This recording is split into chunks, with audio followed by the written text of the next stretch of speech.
Şanlıurfa Emniyet Müdürlüğü olarak bugün tekrar yollardaki ölümlere dikkat çekmek için buradayız. Maalesef ülkemizde her yıl trafik kazalarında, ülkemizde yaşanan trafik kazalarında her yıl 10.000'e aşkın insanımızı yollara gömüyoruz.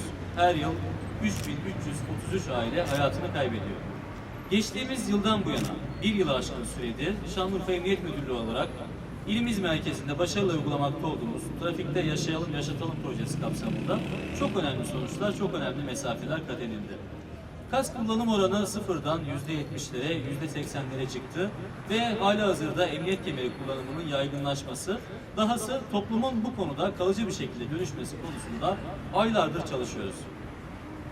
Ailemiz ve sevdiklerimiz için 3 dakika mola programı kapsamında bugün buradayız ve trafik eğitim çadırımızı halkımızla buluşturmak için hazırız. Bir hafta süreyle ilimiz Şair Nabi Kültür Merkezi önünde trafik eğitim çadırımız halkımızla buluşacak. Vatandaşlarımıza ailemiz ve sevdiklerimiz için 3 dakika mola verelim diyeceğiz ve emniyet kemeri kullanımının neden gerekli olduğunu örnek videolarıyla, kaza yeri görüntüleriyle anlatmaya çalışacağız. Emniyet kemerinin ölümlü bir trafik kazasında %50 hayat kurtardığını anlatmaya çalışacağız. Şehir içi, şehir dışı demeden, her kısa mesafe, uzun mesafe demeden her türlü trafik kazasında ölüm riskinin olduğunu ve bu ölüm riskini minimize etmek için emniyet kemeri kullanımını alışkanlığa dönüştürmemiz gerektiğini burada halkımıza anlatmaya çalışacağız. 7 gün süreyle trafik eğitim çadırımız hazır olacak.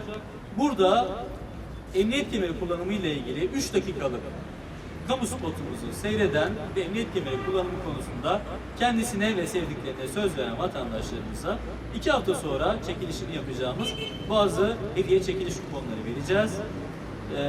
Broşürler vereceğiz. Bilgilendirme, bilinçlendirme faaliyetlerimiz bir hafta süreyle Kas Tamam Haydi Urfa Sıra Kemer'de kampanyasında bu şekilde devam edecek.